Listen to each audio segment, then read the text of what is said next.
Good evening, ladies and gentlemen. Ed Fields here along with Rogan Smith and Kendrick Williams. I got here a little early, so me and Kendrick, we talked about some I things. was actually, let me tell you something. I was shocked as crap when I saw your car. So I'm used to you being here so early. Okay. Yeah, but I've come here a couple of times Yeah, before you have. But I mean, this is But I was here really early, like unusual. 4 something. Really? Yeah, because I had to go somewhere and do some things, and it took shorter than I thought it would. You enjoyed your conversation with Ken? Yeah. Well, we tight like that. He's only pretending with you, you know. He's pretending with He me? pretends. He likes He's talking scared to of you, you know. Why would he be scared of you, you know. First of all, y'all can squish me underneath your feet. No. No. See, listen. We it's like if you're in a fight with a woman. Like if you're in a fight with a woman, right? You can't squash her. You look like an idiot. You look like ass. So you're scared of them. You just, you blow away. It's like, you always come with you scared. She's scared of you. What do you have to be scared of? We scared of you. Or with you all have to be scared. At least you put yourself in that too. Yeah, no problem. Jeez, I hate when I cough and I almost like I'm blacking out. Anyway, so listen, if I have a blackout, because it's happened. Just let me stare on the ground. Because you're supposed to stare on the ground. Don't try to get up. And then it's happened. You mean like blackout, like blackout? Like if I call your name, you can't even hear me? I'm blacked out. Oh yes. Okay. So no, don't try. You're nasty. Don't try to do anything. No, I can take your wallet or something. Yeah. So no, it happened to me. I was home one night, and this only happened to me once at home. It's happened to me twice. At getting this pulmonary test, where you breathe hard into this thing. Mm-hmm. Oh, I like those. Okay, good. The doctor told me don't take them no more. Why? Twice. The first time I took one, it was okay. The second time I took one, next thing I know, it was like everyone's like in a panic. Because? It's like, what happened? You blacked out. Oh. Okay. And then I did it in a doctor's office here, and he says, and I could hear him. No, don't move. I was like, everyone was freaking out. I blacked out again because it's something to do with, losing oxygen really quickly and not, it's whatever. Oh, I love those tests. And so when I cough a lot, sometimes I'm like exhaling whatever, oxygen or carbon dioxide, whatever it is. I don't know the medical thing around it. And I feel like I'm going to literally black out. So one night I came home from going out and I was in my living room, in my little TV room, and I must have been coughing. Anyway, I lay down, and I got up really quickly. And I went to go to the fridge to get some water. Next thing I know, I wake up, I was on the floor. You home by yourself? No, someone was sleeping. I might as well have been home by myself. How long were you on the ground for? I don't know. I was blacked out. I mean... No, the thing is, apparently, if you black out, if you stay down, if you're down, you will recover. Okay, so if you get them back up, what happens? You shouldn't try to get up because apparently the system allows you when you're down to catch yourself. Oh. I don't know how it works. Doctors will call in and they can tell us even though we don't have a call-in show. Okay, so yeah. So anyway, again, Ken and I, you okay? Me? Yeah. We want to make sure you're okay. I'm great after my meal. Okay. I'm comfortable. Uh-huh. My shoes are off. Okay. No toe jam. No. I'm good. Well, as you can see, I have zero TJ as well. But yeah, no. So we just want to make sure you're comfortable. Because if I'm not then comfortable, we'll be safe. Y'all have me like I was some terror. No, man. We love you, man. We ain't scared of you. Is that for me? You ain't nothing to be scared of. Would you like this? No, that's not the watermelon one. Yeah, this is a watermelon. Oh, no, I mean the sour apple one. That's my favorite. Okay, all right. So keep that in mind next time you buy one of those. I didn't buy it. Someone gave it to me. Yeah. So what's in the news locally, and then we'll go abroad, as they say. Child, you tell me. I today was one of those days when I haven't even cracked the paper properly. Yeah. I really haven't. I saw a story. I don't know where I saw it, but I see where, and I'm just making this as a general comment, okay? Where a lawyer out of Freeport was challenging or questioning the government's capacity to buy the hotel. And, because Ken and I were talking about this before, I just wonder why you got to get up in that?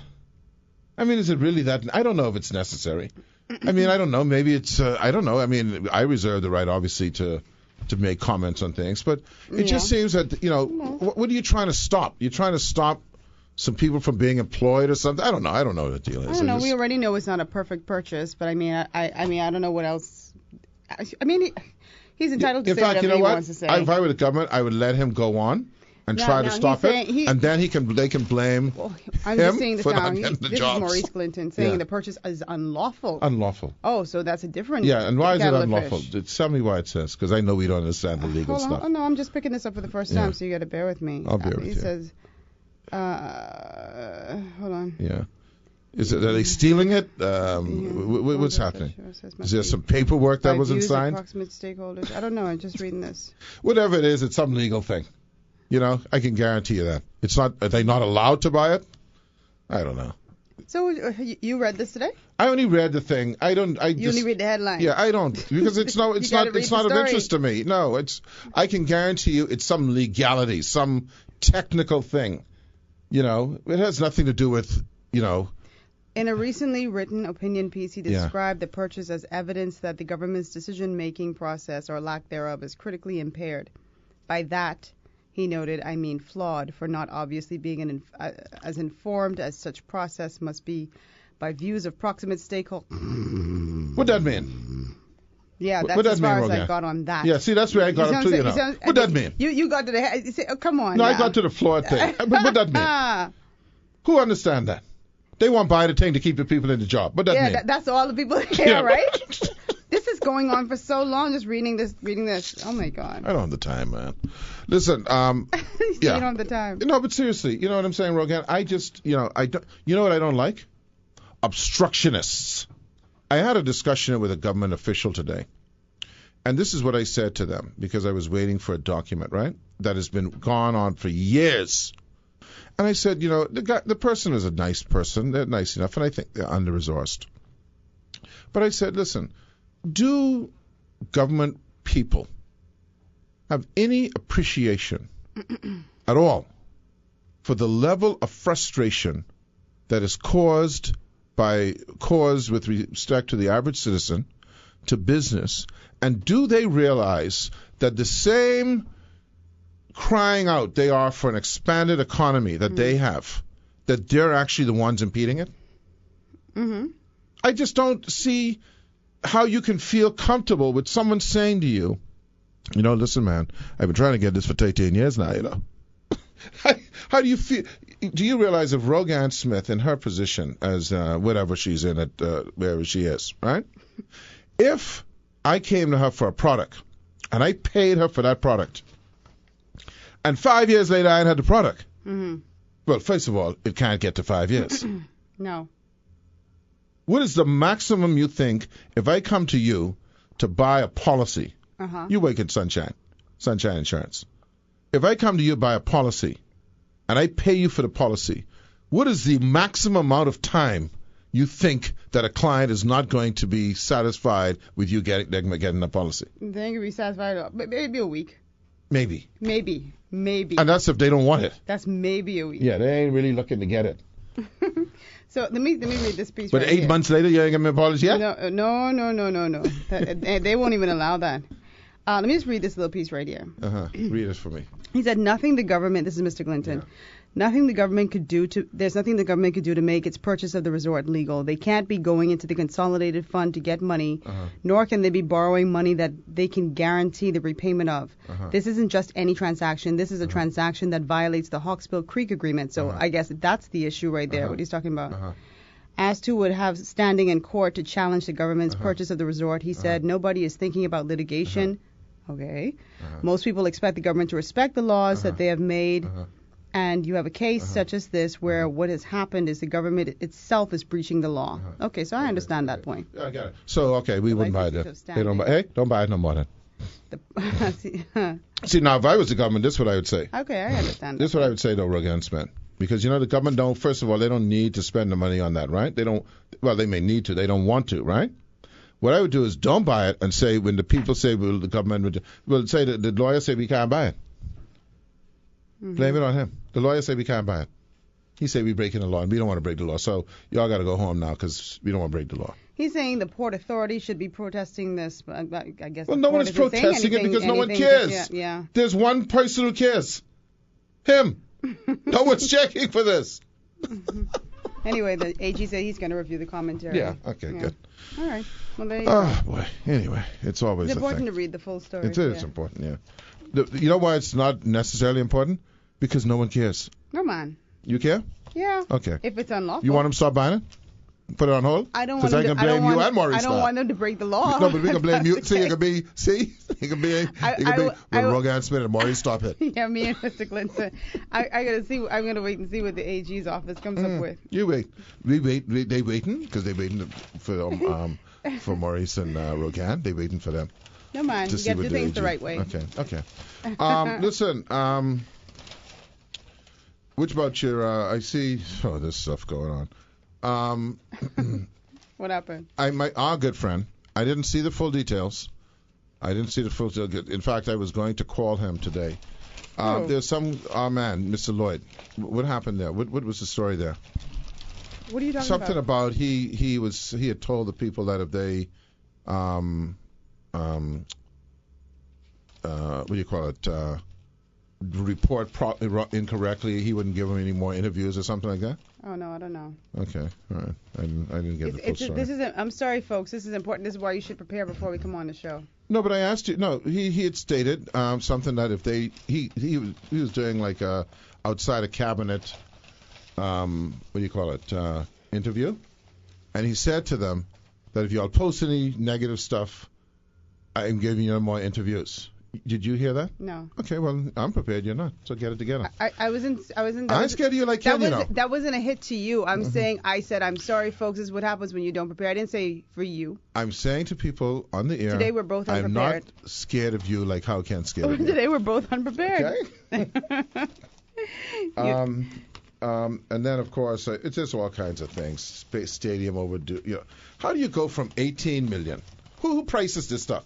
If you go to the store, right? And you ask the people in the store, how much that dress costs?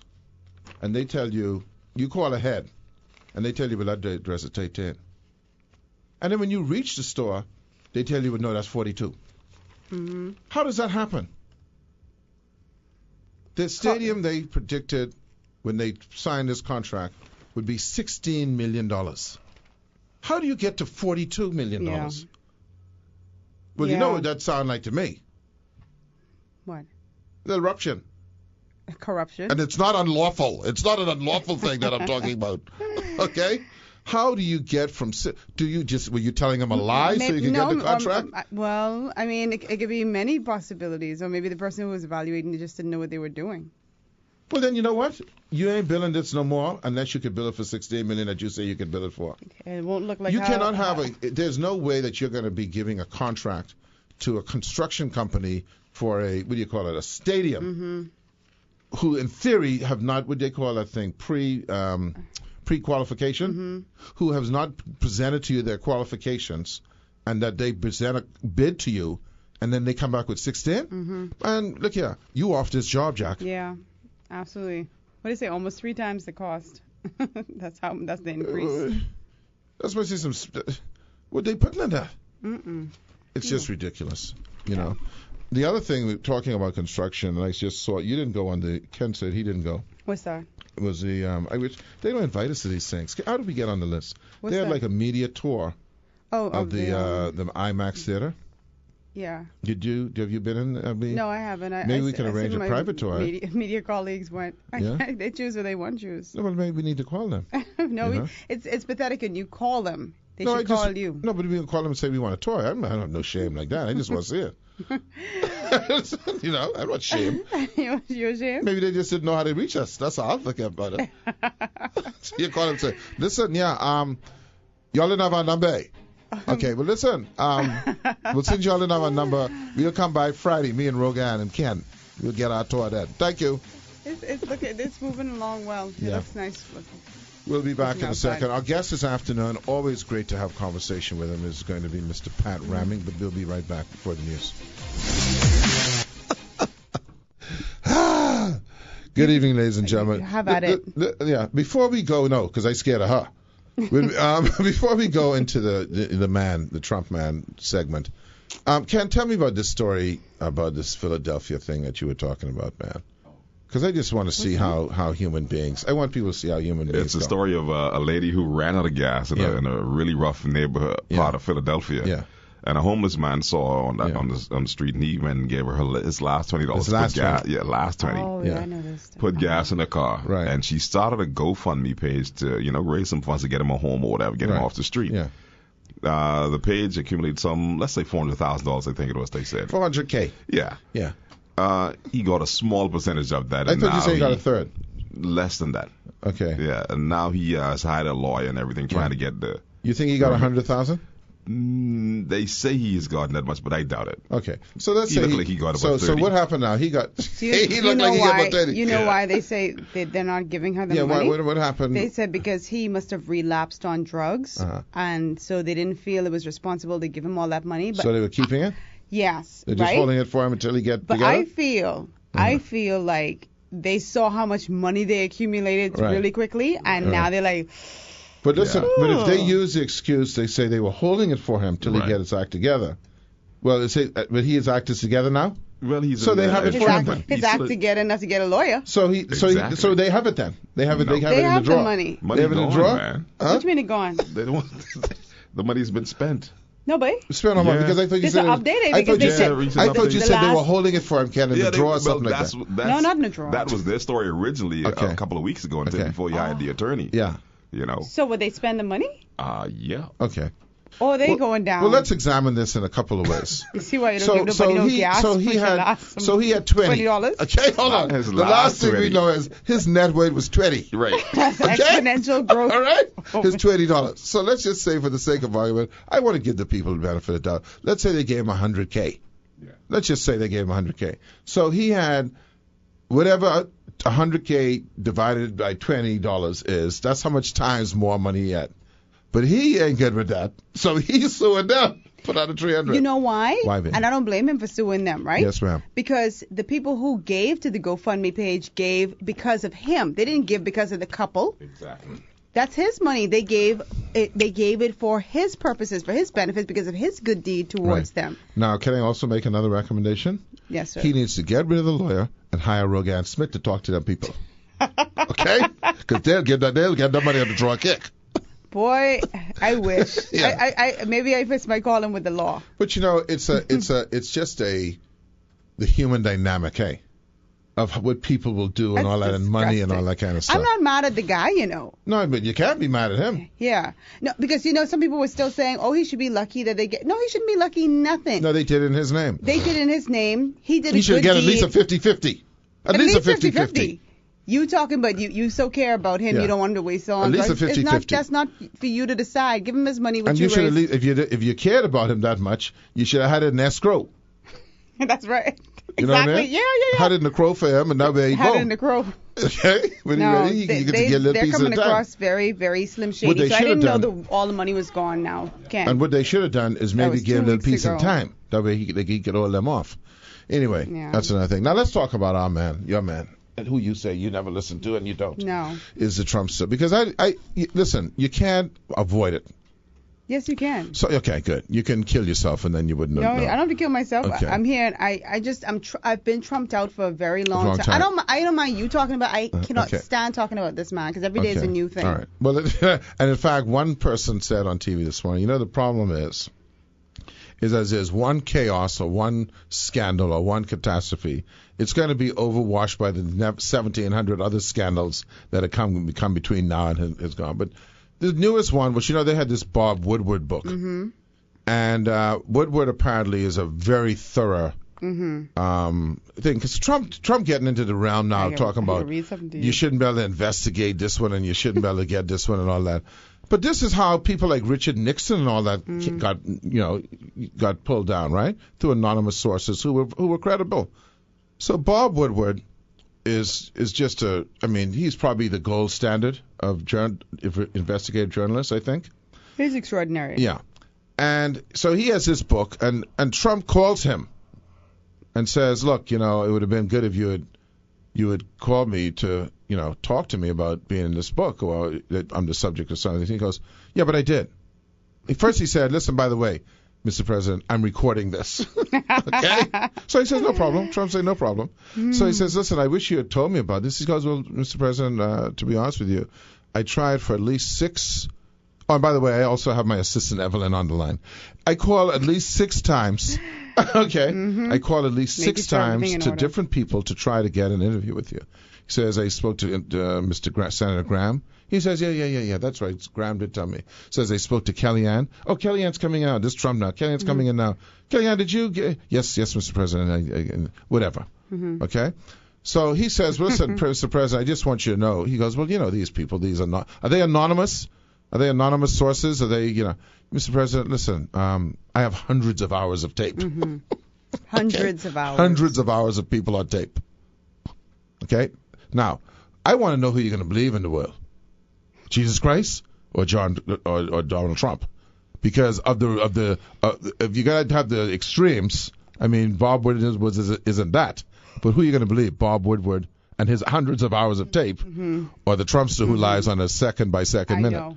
So then, following this book comes this this op-ed, and it was so intense, I suppose, that the New York Times said, we don't do anonymous op-eds. But for this, this, we are going to do it. And so, now that, and the guy, to kind of summarize, says that the bottom line is this guy has no morals. He's not connected to any mores. And we have to do this because we have to stay between this and disaster. Listen to what this says. The legendary muckraker's deeply reported account exposes profound disdain for the president among senior officials, who are said to view him as an idiot, that's a quote, with a 5th grade education who the world needs protecting against. It turns out Woodward was just the appetizer. Said the thunderclap of the Times piece laid bare an administration in disarray, a president dangerously off the rails, and a nation adrift without the stable hand of an effective leader. None of this means anything to Trump. No, but the scary part is, because one of the things they talked about is how he goes into rants and raves. Something like this only can drive him deeper, He isn't going to wake up and say, that's some good introspection there. Let me reflect on that, and let me see if I can change my behavior. It must be like driving him to the point of paranoia, because you just don't even know who in your camp you can trust. No, it really would. That's what I'm saying. It really would. Okay. You don't know who you're talking to, who you can trust. You just need to stop talking. But then he can't. He can't. So every time he go off on a rail, on a road, he have to wonder now, I wonder when I can show up. So the concern I have is that he's going to go deeper into the crazy. But, listen, we'll leave this subject for now. Because, you have to talk about it a little bit. But the reality is, I trust and believe that in the next 3 to 4 weeks, my boy Mules is going to deal with that. Now, we'll see. Let's talk about another thing, which I guess it doesn't have any real impact on us as Bahamians, but the Supreme Court hearings. This guy Kavanaugh. I watched. Have you looked at this guy? Just visually, what do you think of him visually? He looks a little creepy to me. Is that what you get? You get creep. Yeah, you get creep man. factor. I don't feel comfortable with this brother at all. Okay. He rolling back some women's rights. He rolling back a lot of stuff. You saw the thing what he did with the immigrant? What? So there was this 16 or 17-year-old immigrant who, undocumented, who was pregnant and wanted to have an abortion. So she went through the system and the courts and all that, and they said, yes, you can do it. But some other people appealed because the corrections officer was against abortion, so he wouldn't let her do it. So this brother, Kavanaugh, okay? And I call him Kavanaugh because he's no to everything. He says that when she's to court, they said, so how long would it take before, this would not be an option? And the defense lawyer said 20 weeks. And he goes, we're now at what, 11 or so? Okay, well, you know what I think? I think maybe what we need to do is let her come back to court 11 days from now, so we can think about this, and then we can decide then. And then what they figured he was going to do was have her come back and tell her she needs to go and start the process again of appealing this, just to delay her being able to do it. Yeah, because she knew that the law wouldn't get passed already. But the courts overturned them. But this brother, He don't, and he won't answer anything. I The watched question they an put to hour. him, you saw the question they put to him? I saw many questions they put to him. Now, but watch out for What? your people, who's my people? your black senator women. My black senator women. They put a question to him. What was this question?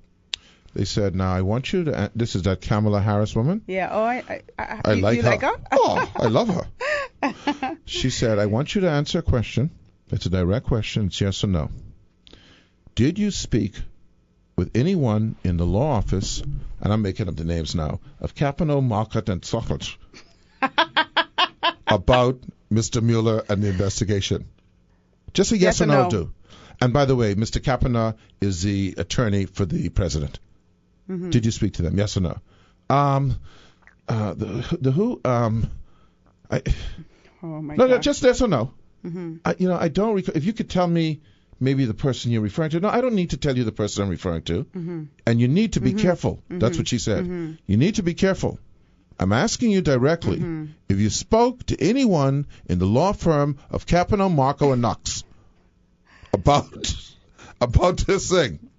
I mean, I don't know where it's going, but watch that one because you could see in his mind he's thinking, "Oh crap! How did she find out about that?" Though. You see the thing? What it is? Capano? What it is? What the firm is? Okay, okay. He in some problems because of your people. Because of his actions. No, because of your people. They don't play. He's just exposed because of my people. Yeah, your people. Yeah. But he wouldn't answer the questions about. Do you think the president of the United States should be investigated? Well, there's no precedent for me. No. Do you think the president is above the law? It's a yes or no question, and he wouldn't answer.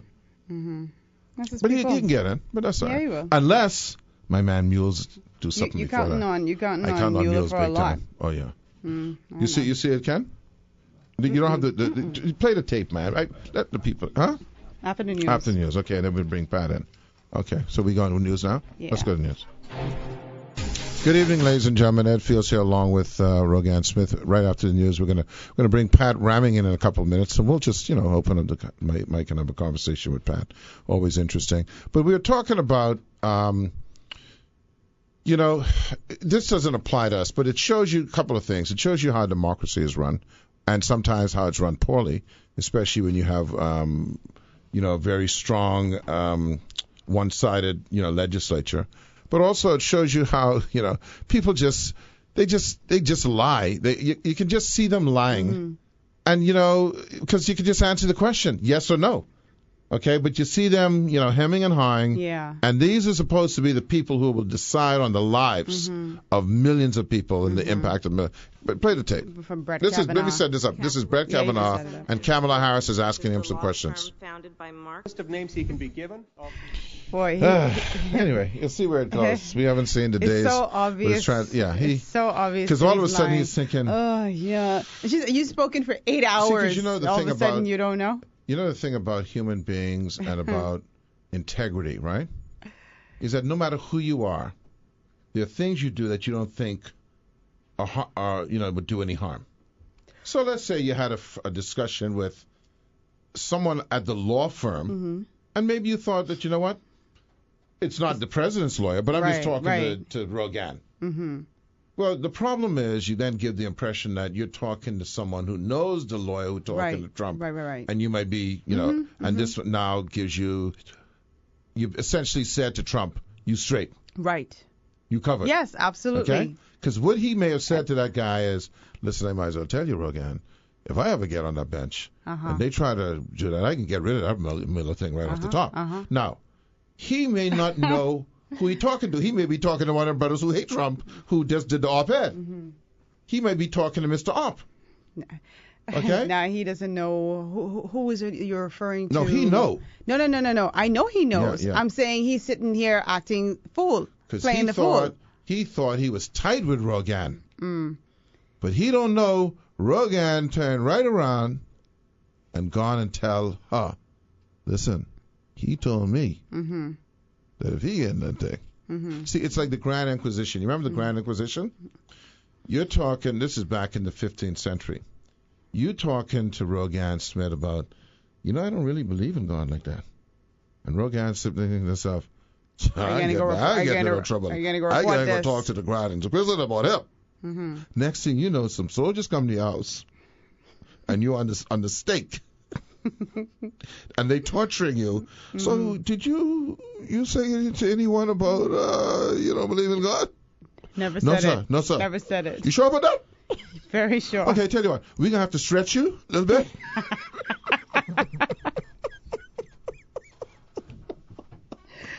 So no one talked to anyone, okay? So in fact, some people just say they talked to you and they didn't even talk to you. Mm-hmm. So he's now thinking oh my God. Yeah. I didn't know Rogan was going to go talk to her like that. Anyway, we're going to be right back. We're going to bring Pat RHAMING on, and we'll have a great conversation with Pat. All right. Good evening, ladies and gentlemen. Ed Fields here along with Miss Rogan Smith. And I ain't talking about nothing. I don't trust her. It's you who's not to be trusted. Next thing you know, I down at Rawson Square and went steak. And that ain't no ribeye. You sat me here. I told Ace that I tell him you put him inside this room. Oh well, that you. I have to try. You threw me under the bus. Did you throw me under the bus twice? I think you threw me under the bus. No, I didn't. He came and attacked me. Yes. Oh no, I can't. And you just deflected and said I did. Rogan Smith. Well, no, you're right. I didn't even say anything to accuse you of anything. Let me just tell you, if we're in the days of the Grand Inquisition, it's either me or you on the stake, baby. It's either me or you on the stake. And it ain't gonna be you. And I don't stretch out. So you might as well go on the stretch out. No. I got no more room to stretch. Our guest this afternoon is Mr. Pat RHAMING. Is the days of the Grand Inquisition one of your favorite periods, Mr. RHAMING? Not hardly. I just love that stuff, man. It's just so, you know what it is, and this will segue into what we're going to talk about, because I know you hold to this.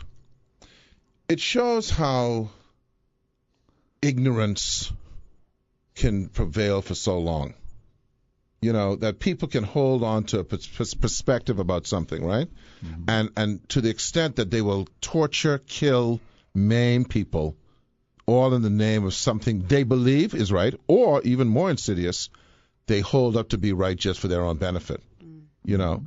And I only use that as a minor, pathetic segue into, our beliefs about how we should be running our economy, how we should manage our system. One of the things when you left here last time, Mr. RHAMING, mm-hmm. was the issue, and I forgot how you phrased it, of local government. Mm-hmm. And I'm happy to say that I'm actually on an advisory committee that we're gearing toward local government in 2020. No, you're not. Yeah, but so they can never. Yeah, how do you know that? Because it's public. That we're not. Yeah. Okay. Well, go ahead. He speaks in. It says local government in New Providence. Uh-huh. There's no such thing as local government in New Providence. I mean, government is a system. Yes, sir. It's not an idea that you cherry pick what you wish for where you wish. No. The only reason I say it because it's already in the family guardians. In the family islands. What happened in the family islands? No, listen. So we allowed this discussion. You're right. It doesn't. It doesn't exist. You're absolutely correct. So until you're talking about having local government mm-hmm. as a fundamental aspect mm-hmm. of the system, we're not talking about local government. Okay. The aspiration of local government is on the table. Mm-hmm. And in fact, I'm very pleased to hear it. That's very good. Mm-hmm. You see, you have to. It's a challenge mm-hmm. when you're talking with a genius such as Mr. RHAMING. If you don't watch every single comma, okay, you will find yourself having this semantic. Let me say this. I'm going to use this word on the air. Semantic masturbation. Okay? Oh my God. And you have to be cautious because otherwise you'll confuse yourself. As they say in the world of recruiting, you'll end up blind. Now, this is what I'm saying to you, Mr. Pat RHAMING. Yes. There is a recognition, first and foremost, that what is phrased as local government in the Family Islands mm-hmm. is indeed not what we call what it is local government. It's not local government in its truest sense. Mm-hmm. in its absolute sense, that is self-determination. And that's based on, as we discuss, the inability to control your funding. If you can't control your funding, you can't control. You're not self-determining yourself. If Pat RHAMING has to be dependent on me giving him an allowance every week, you're not self-reliant. And so that's already been recognized to your pleasure. Absolutely. And so the system that will be adopted in New Providence, and then through that, the Family Islands, because we feel that, and I don't want to talk out of message here, but we know that what exists in the Family Islands is not desirable, and we want to get it right for the first time in New Providence, and then basically then be able to translate some of those new aspects of making it truer into the Family Islands. But having said that, you are now engaged in a conference, in a workshop, so to speak. What's it called? Tourist money never done. You invented that term? No. Okay. No. Because I know it's it's a line from an old Bahamian song. I know that. Sponge of money never done. Right. Who did the Sponge of money? I don't remember. It probably was Blind Blake, but I. Okay. All right. I don't remember really. And I assume I know what that means, but I'm going to let you tell us what that means. Well, the bottom line is that we hear a lot of people talking about the fact that tourism is not big enough to support our economy. Tourism is finished. It's the thing of the past, and we need to. Absolutely. It's the only industry that has not seen a downturn in 30 years. Not a downturn in 30 years. It may shift, but it doesn't go. Yeah. That's correct. It's always growing. All of the major cities and centers of commerce have tourism as a major part of their economy. London, Rome, Paris, New York, all of them. It's constant inflow. And part of the reason that we don't benefit from our use of tourism is because somewhere along the line we got the idea that what tourism was people coming to a hotel and checking into a hotel because of, quote, what was it? Sun, sand, and sea. The three S's. And, sure, people are attracted by sun, sand, and sea. I think one of the categories that people talk about is warm destinations. Warm weather destinations. So there's no question that sun, sand, and sea are important. But that's not what tourism is. I mean, the business of tourism is more simply that people who travel to experience a place-specific experience get hosted, and you make money from hosting them. It is definitely a desire to experience, and you travel to get to that experience. That's correct. And there are economic benefits. Ancillaries. That's correct. To that. Yeah. Have the desires changed over the years? Was it a case of when tourists came to the Bahamas or the Caribbean, they wanted just that experience inside of a hotel and to lie on the beach, and then now it's evolved into them wanting to explore and have different experiences? It's not a question of the experiences changing. I mean, yes, the experiences have changed. I mean, you go to the movies, and today a movie is very different from what it was when I was a kid. But you're still going to the movie, and you're still going because you're going to sit there and you're going to get emotionally involved with what happens on the screen. So, yeah, the technology has caused the actual experiences to change. But human beings wish to experience something different tomorrow than they experience today is at the root of it. And your ability to experience so much more of it today because it's easier to travel.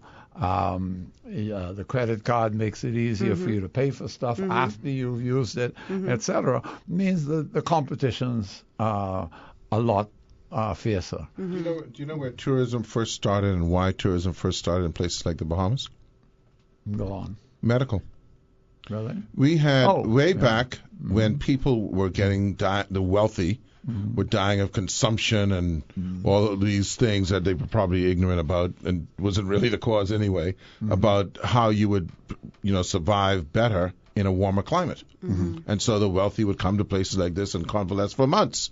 That's why we were a seasonal thing. That's correct. Cold, when the weather warm up in the country where they live, they go back there. So it's evolved over time. Well, I use as one of my examples to explain the whole concept of a resort. I use the Romans. They went to hot baths, right? And one of the issues that we have in terms of understanding that aspect of our business is that a resort is not a hotel that has such and such an amenity. A resort is an attraction that has accommodations. So they went to the hot bath, but there were also some rooms there. You go to a ski resort, you go to ski, but there are also some rooms there. But then again, even the hotel business, as you and I both know, and everyone knows, is also in an evolutionary state, because there was a time when, because people came to convalesce, the hotels were more, and again, they were appealing to a very wealthy class who weren't on credit card. Okay, they had the cold cash. Those accommodations were more of home-like, accommodations, because they were essentially here for so long. But it was still just accommodations. It was accommodation. I mean, they were here for something else, but the accommodations and the quality of the accommodations was at a higher level. Yeah. At a higher level. The Bahamian butler 50 years ago, 60 years ago, was a really sharp fella who understood his business and was extremely proud of the fact that he was the best in his business. Nowadays, you've got people who would look at him and say he was being enslaved. Absolute stupidity. Yeah. But, go ahead, Rogan. Sorry. I just wanted to get more information on this workshop. So, why is the Ministry of Tourism and Development Bank is putting this together, right? Well, let me. I have a book called Tourist Money Never Done, written about somewhere around 2012 or 13. So you did come up with the name. You lied to us. I used the name, but it originally came from a song. Okay. Okay. But the workshop is really styled from the book. Okay. And I recognize that the Development Bank has as its mission helping entrepreneurs improve the economy by getting involved, etc., and doing what's necessary to help them get into business. And since I recognize that we keep talking about how we're going to improve the economy, and then not doing anything that involves improving the thing that gives us 70% of our income, right? If you stop to think about it, including process. Including process. But if you stop to think about it, we have fewer attractions today than we had 40 years ago. New Providence, has very little. I use as an example as well. We had one of the greatest attractions on the planet one weekend here, and nobody made any money from it. What's that? Miss Universe. On the weekend when you had Miss Universe, that was the number one attraction in the world. I would differ to say that some people. I mean, I can point to people like. People who provided audio or visual equipment, things like that, which are private concerns, not even hotel concerns. They're private concerns. People who did event planning, people like that. So there's money there. And while I hear you, and I know that you have a vested interest in that answer, the truth is that as a community, it was not an event reaped the kind of rewards that it ought to have reaped by a very long shot. Well, you could argue that. I mean, the fact is, I can tell you, and this has nothing to do with my institution. They went to places like Bimini, where they went to Harbor Island, the people in Harbor Island. So I'm not. Listen, whether or not we could argue the degree, but certainly there can always be more. Let me just give you the short comment on that, right? And in fact, usually when I say that, people say, "Yeah, that's because Atlantis keep all the people over there." Well, that isn't true at all. And I say to them, look in the mirror and be honest. Had they come across the bridge, what would they have done? Well, they didn't just come across the bridge. They went to the harbor. That's why I'm saying. No, that's why I'm saying. They went to the harbor islands. They went to the Bimini. So they didn't just come across the bridge. But you're correct. Having an event like that here in New Providence, right? 50 years ago, as they did for Speed Week, I happened to go look in the Tribune for the December issue of 1963. I was looking for something else. I came across a series of Speed Week announcements. Something like 66 cars came to town for Speed Week. They tried to replicate the other day. They had more social events than you can shake a stick at. Both for the visitors and for locals. Yeah, we got to take a break. I got the thing in my ear. We'll come right back. We'll finish off this. Good evening, ladies and gentlemen. Ed Fields here, along with the incomparable. I'll use that word. Incomparable, Mr. Pat RHAMING. And Pat, you know, without getting into the ins and outs and all that of what we could we perhaps agree on this? That because from the inception that we saw ourselves as a quote-unquote warm weather destination, that we then later evolve into this 3 S's, sun, sand, and sea destination, that while we have product, i.e. the forts, these things, these natural or historical products, we have never really developed a product for this we've not focused on product this destination. Those are products?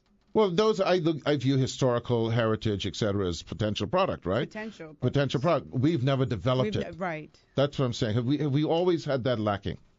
Well, I can tell you that when Fort Charlotte had sound and light show and a legitimate museum in its basement, it was legitimate product. Okay. We just didn't enhance it and let it grow, develop it. Not that. We lost it. There is no... It regressed. The experience, and let's get back to this word experience. Yeah. The experience we offer has been reduced tremendously. You go to any major city, and there is some place for you to go up, high up in the air, and look down at the city. There's a reason for that. It's a psychological reason. They say. Yeah. They say that you don't develop empathy for a place until you have a global view of it. And that's why these needles and things are so important. Well, that was the water tower for us. Right? Yeah. It's been closed for 10 years or something. Right? Well, why did we not then at the point? So not only did it regress and go to nothing, but there's another thing. The human being's experiential barometer, if that is that such a term. Yeah. And if it is, you're allowed to use it. Okay. If their experiential barometer changes, i.e., what is exciting today is not exciting tomorrow. Why have we never focused on? We focus all this money on marketing, getting them here. But why have we not said, you know what, this isn't a great allocation of resources? And that's an excellent why don't we take point. 35, 40, 50, 60% of these dollars and put them on developing and enhancing and updating product? And the reason has something to do with not just what we do about tourism. It's what we do with commerce. And it's something I kind of stumbled on fairly recently. We approach commerce from the point of view of the vendor. We don't ask what is it the customer wants, or where the customer is today, or what is it that we can offer today that is an enhanced experience. We have an inverse relationship with commerce. That's right. We say, this is what I have to sell. Right. And this way I want to sell it. And this, absolutely. And it could be anywhere, and I get no permit, and don't tell me and all that. That part I can get into. Yeah, don't get into that. But the point is that we are vendor oriented. No, you don't need to convince me. We agreed on something. As a result, all these changes in the markets, etc. It doesn't matter. Just go by us. Yeah. Because, Let me ask you this, though. We also have a product, a country, that is disproportionately managed by government. Let me rephrase that better. Let me put that in a better way. We have an economy. I thought that was very well put. Well, I want to take the word out of a country. I want to say an economy. Replace country with economy that is disproportionately managed by government. And where there's no profit motive, just it's a job, where they're not motivated in any way to advance, otherwise the status quo is good, 5% increase in salary or whatever. And that's why we failed. I was telling Rogan this on the air, you may have heard, that how do you have a person in a position, how do they consciously deal with the fact that their lack of production is impeding commerce and frustrating people who are trying to advance commerce? There's a long answer and a short answer. The short answer is, name me the last time you heard a project being announced where the second sentence was, it's going to create 27 jobs. They don't fool with that. They got to go with the thousands and the hundreds. But no. The point is that rather than saying Ed Fields is going to create a 4D dive experience that's going to be fantastic, and he's going to make a lot of money. They ain't worried about that. It's jobs. Ed Fields is going to create a business, and it's going to create 100 jobs. And by the way, I have to say that when I go to the processes of commerce to get them motivated. Absolutely. Because that's votes. And so what we've got is this focus on job creation, which, by the way, I've been saying to people, it is the most incredible irony that people who are uncomfortable about having been slaves should have as their total passion having a job. What would your boy Giorgio say? George Smith. We had George Smith on. So true. This is how long ago did we have George on? That was Many last years. year. Many years, because he said it early in the place, times. right? Oh, you mean for the first George time Smith, he said that, And what he said is that the back then the government, which was a progressive Labour Party, made the mistake of, Rogan, correct me if I'm wrong, because I may not get it correctly, of putting all the emphasis on creating jobs instead of creating opportunities. Absolutely. And the mentality that it's created is a job-dependent mentality. Yeah. And that's why, Ken, when we were talking today about why Bahamians, for instance, are not innovative in terms of how they can exploit global markets, invention and all that. I'm not saying we aren't as a generally. No, you're right. But we focus on getting a job. But here's the irony in that. Yes, sir. You've heard me say it many times. This is the most creative community I have ever seen. Think about it. There is no community that you've ever been to with 360,000 people that have created the most, as many extraordinary, world-class, globally successful individuals. Think about it.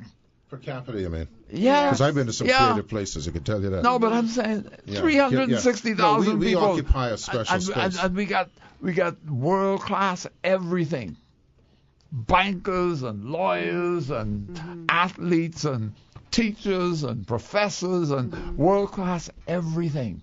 So we're an incredibly creative community. Well, but we've trapped ourselves into this little corner where the only way we can see ourselves is being employed.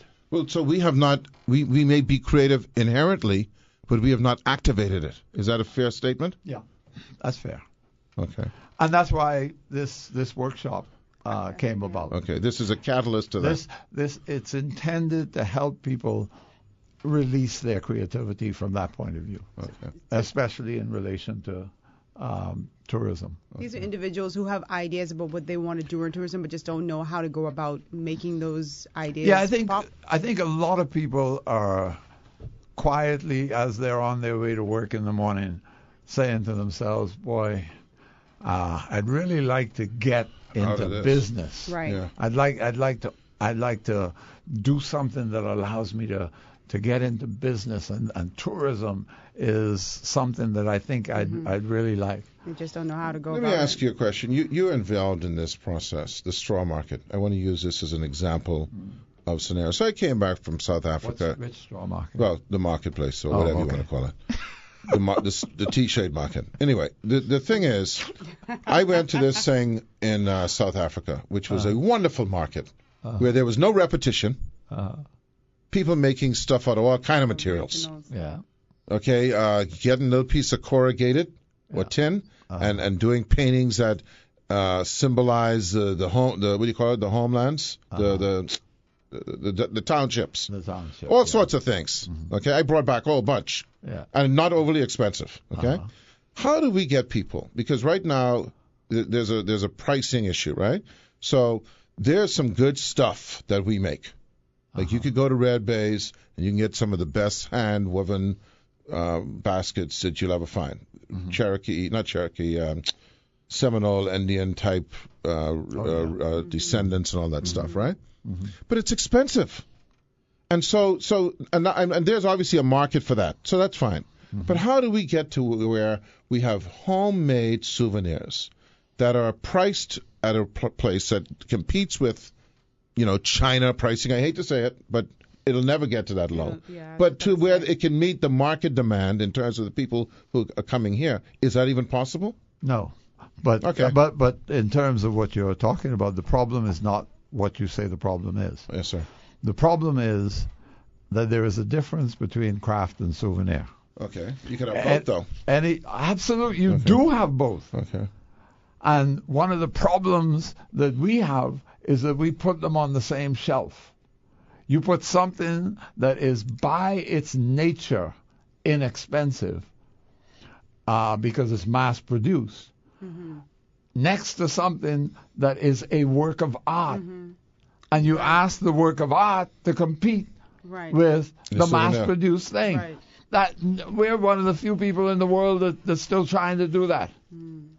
Do you realize that there are very few places... You can have it in the same place, but not on the same shelf. There are very few places that you've been on a cruise, say, where the craft market is where the cruise ship ties up. Think about that. Well, I haven't been on cruises, so that's not a fair question. I had to go out. What you usually have to do is jump in a bus and venture out to those and places. go for 20 minutes. Now, to the artisan's place. That's not only to get you to the artisan's place. Part of the experience. That is to allow the price point to be differentiated. Yeah.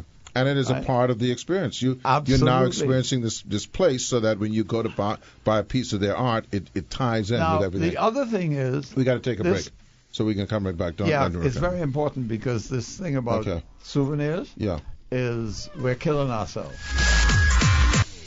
Good evening, ladies and gentlemen. Ed Fields here along with Pat RHAMING. I got to fix this lollipop, Pat. I'm sorry, because I don't want my lollipop to fall. We're talking about the economy of tourism. And you travel, I've traveled, Ken, Rogan, all of us have traveled. A lot of Bahamians have traveled. And you see towns that ordinarily shouldn't even exist. But because they have one home that was the home of someone, 300 years ago, and they preserved it, this is it. It's a train stop. They sell that. They make enough money to support that town, and they focus on that. But this is what always gets me, Pat Ramming, and you and I are going to have many more conversations about this. And this is why I feel that government in this country specifically, and I'm talking about the administrative side of things, is such a obstacle. We see these things. When you see, you're supposed to learn, Pat Ramming. I say to my good friend Shannon Don Cartwright, who is trying his best, we have events at Western Esplanade. Every Monday, I know what I'm going to be greeted with. Litter. Haven't we learned from going to other places that there's actually a thing called picking up the garbage while the event is going on? No. Emptying garbage cans while the event is going on, replacing new garbage bags in so that people can put the garbage in, because if they don't, they'll put it next to the full garbage can. Explain to me why we would learn that. So what is you talk about being creative, right? Yes. How do we have this kind of like silos of capability where we can be creative, but we can't learn how to organize? Because this is all about organizing. Way back when. Yes, sir. If you were a painter. Yes, sir. You had a patron. Yes. And that patron paid all your bills. That's right. Right? Yes. So you didn't have to be organized. Oh, Lord. You didn't have to get up in the morning. We are patronized. That's it. He's Absolutely. Right. But why you had to bring in the painter thing? We get it. Okay. You bring in the painter thing. So you don't have to go get your materials. Absolutely. Governments can do that for us. But fine. But in this instance, government controls that space. Yeah.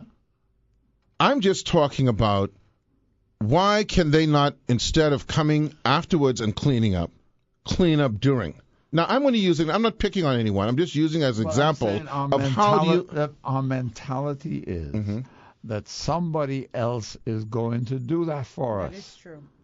Someone else will take care of that. Yeah, it's we have been. But they're the ones. They're the ones who picking it up on Monday. Why they can't pick it up Saturday? You mean government? Yeah. Government is picking it up on Monday. Yeah. Government's picking it up on Monday. Now, what I'm saying is, why don't you take those people? It's poor thought process. That's what I'm saying. I'm talking about the actual organizational thought process. It's going to be difficult for us to talk about that because, you see, that's part of why I've been talking about local government for so long.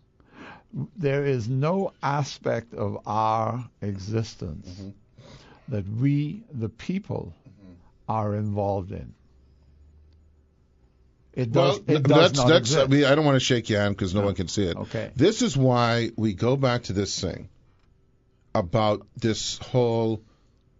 The answer to the question, I should say, why we can't do this. I asked you the question. I thought you're a genius and you should have come up with it, but instead you made me have to come to the answer. And that is, it's government. We have patronage, all that stuff you're talking about. Yeah.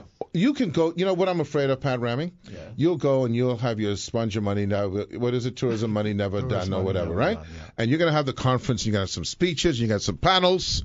You're going to have some hot wings and some fritter and some meatballs. And you're going to have everyone's excited. But then when it comes to the activation, because Pat ain't got $3 million. I don't have $3 million. The government is the only one with the $3 million, and they paying people with that. You're absolutely right. That is not only entirely possible, it's the thing that one has to fear most. So you've been doing this now for how many years? I'm 74. Okay, so a lot. A lot. Okay, a lot. Yeah. As opposed to Rogue Ran a little. Yeah. Ken, so much. Okay? The thing is, how do you go to this now nth sponge of money, tourism money never done, which is an incarnation, which is an incarnation of something else never done, and something before that 6 and 4, and all the things that your little phrases, right? And nothing has yet transpired. Well, that's not true. Okay, well, there's lots that's transpired, Tell me what's transpired. And that's one of the things that I hasten to say to people, that there are things that happen for us that we don't pay attention to. I say that actually. There are things that are happening. Yeah. They're just not happening It's at a enough. snail's pace, yeah. They're just not happening enough. Yeah. There are every day there are more and more people who are recognizing, as I said, that the hotel business is not the tourism business. Right. They're recognizing that you can't survive in a tourist economy with nothing to do. That the 10 years that the Cruise Association have been saying to us, this is a boring destination, is not somebody trying to beat us down. Right. People are beginning to say, that's true. Right. And what do we do about it? So things are happening. That's and you're right. And I'm one of the proponents of, and you and I have had this discussion of saying things have been done. I mean, listen. It takes us longer than most people to get to the reality, right? How many years, for instance, did we complain about one of the most important components of an experience is the airport? Mm-hmm. We complained about that forever. I mean, we have to admit now it's here. It's here, and it gets accolades, and it's essentially privately run, by the way. Okay. But you see, that's another thing. Yes, it's successful, and maybe it's successful because it's privately run. Right. Okay, get over that. Let's move on to the next thing now. Absolutely. In fact, it should be an example. Don't keep standing there, patting yourself on the back. The thing is, in fact, what I say and what I said, in fact, when I was involved in that process, is that it was hoped that with the example that it created, in terms of public art, et cetera, that you would have hoped to see that expand. That if you see a working model, why not then apply it elsewhere? You really have to have, again, this is a question of culture. I don't celebrate Ed Fields very well, right? Because it's not me, and I need to figure out a way to celebrate Ed Fields so that Pat RHAMING is really being celebrated. We have a problem celebrating ourselves and celebrating one another. So recognizing that somebody has done something that is something that we ought to pick up and carry on. And you know what someone said to me just this week about that in a seminar I was in? Yeah. It's because it requires you to actually relinquish your ego. Okay? You have to relinquish. Afterwards, I'm going to give you a more powerful reason. Okay. I don't want to. Okay. But you know what I'm saying in essence, right? Yes. If celebrating, like, I have a friend over here who's, I don't know if you're aware of this because you're probably in the same bracket as her. She could duck down. She's an icon. And if I have a problem identifying or recognize someone an icon, it's because I have a problem with me, not with her. She's either an icon or she's not. But if she is one, Pat RHAMING is an icon. If I cannot recognize that, the problem does not rest with you. It's with me. It has to rest with me. And the reason it rests with me is because by recognizing an icon in my mind, that means I'm diminishing myself. Yeah. That's yes. Now, that's so afterwards, true. I'll explain to you why that's a problem. It has to do with penis and stuff like that? No. Okay. No. All right. So, no, you know what I mean. You know what I mean? Yeah. Like the whole, thing. No, alpha male actually, and alpha this and all that stuff. It's the most fundamental shortcoming of the country. Yes, and that is, sir. Is that we have not addressed the question of self-image. Right. And if you don't have a strong self-image, then you can't raise someone else's image. All of the things we talk about become true. Right. And it's my opinion that our socializing system has resulted in a country that has a damaged self-image. Oh, there's no doubt. What's his name? Tim McCartney. Neurosis in the Sun. You remember that? Yeah. I haven't recorded. He's one of my heroes. But that was all what that was about. I mean, it wasn't all about it. A lot of it was about self-esteem and the damage of the past and how we've not dealt with that. But it's not. I hear people talking about the damage of the past. Yeah. It's really not the damage of the past. So what creates your self-image is your sense of history, your relationship with the supernatural, and your sense of uniqueness by association. He's consistent. And if you have a country that's 85% African, and only one school in the country has African history on its syllabus, then you're really not addressing the need that your children have for having a connection to their history. But let me ask you another question then. Mm-hmm. Has this problem, though, been isn't this a little bit more complex than just that? Because globally, right, the historical, historically, the African culture and the African thing has been severely blurred, if I want to use that word. I wouldn't say destroyed, but blurred. Is there a lot of textbooks and reference books? The answer to your question is no, and the reason is that you're wanting to talk about truth, and I'm not talking about truth. No, I'm talking about history. You're wanting to talk about truth, and I'm not talking about. Well, what truth. you talking about? My sense of history does not rely on my knowing the details of what happened in 1642 in West Africa. My sense of history has to do with my familiarity with Africa itself and the history of Africa, whether it's my history in particular. No, I'm not talking about my specific history. And so what I'm saying is that there are Greek Bahamians who are just as divorced from Greece as you and I are. Right. But they're not, actually, because they go back to Greece and they know their history. And it's because their sense of their own history includes them. Ours doesn't include us. We're not African. You know, when you and I were growing up in school, and probably you more than me, because you know you're at least 4 years older than me. At least. At least.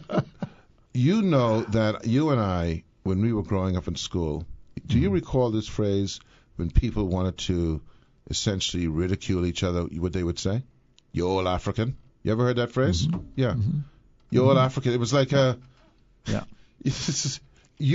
When me, who are African, are saying to someone else, the response to it, yeah, right, I'm an old African, but that was like a descent, like a down. That's what we do to ourselves, and we still do it. So do they do that to themselves in Africa? Yeah, in some cases. Okay. In some cases, but they have a massive advantage on us, obviously. They're in Africa. Yeah. Pat RHAMING, it's always illuminating. I need to get back to souvenirs. Yeah, but we finish. I need to get back to souvenirs. Well, you got to come back. I need to get back to souvenirs. Yeah, we're gonna have to come back because we're at 7:00. This is what happens every time with you. I know. It's riveting. It's riveting, honestly. It is. I'm gonna talk to Katie. We're gonna get you. It is riveting. Yeah. Are you not riveted, Icon Rogan? No, it is extremely riveting. I always enjoy him. Okay, there is a lot to learn. Thursday the 13th and 14th, Tourist Money Never Done, workshop. 8 a.m. 2-day workshop, British Colonial. Hilton. Contact the Ministry of Tourism for your application. I'm hoping you can come on before that. I'm hoping maybe Monday we'll find out. Maybe on Monday you can come on and we can continue this conversation if you're available. No problem. I'll make myself available. Okay. All right. In fact, what I'll do is whoever we have, unless it's the Queen, we'll see if we can work it. Okay. Yeah. Thank you very much, Rogan Smith, Kendrick Williams, my brother, who we'll protect each other from Rogan. Don't worry, we good. and of course, the incomparable Mr. Pat RHAMING. Sponge money never done. Tourism money never done. Don't worry, I know. Yeah, I know. I'm just talking. Yeah. All right, see you on Monday. All right.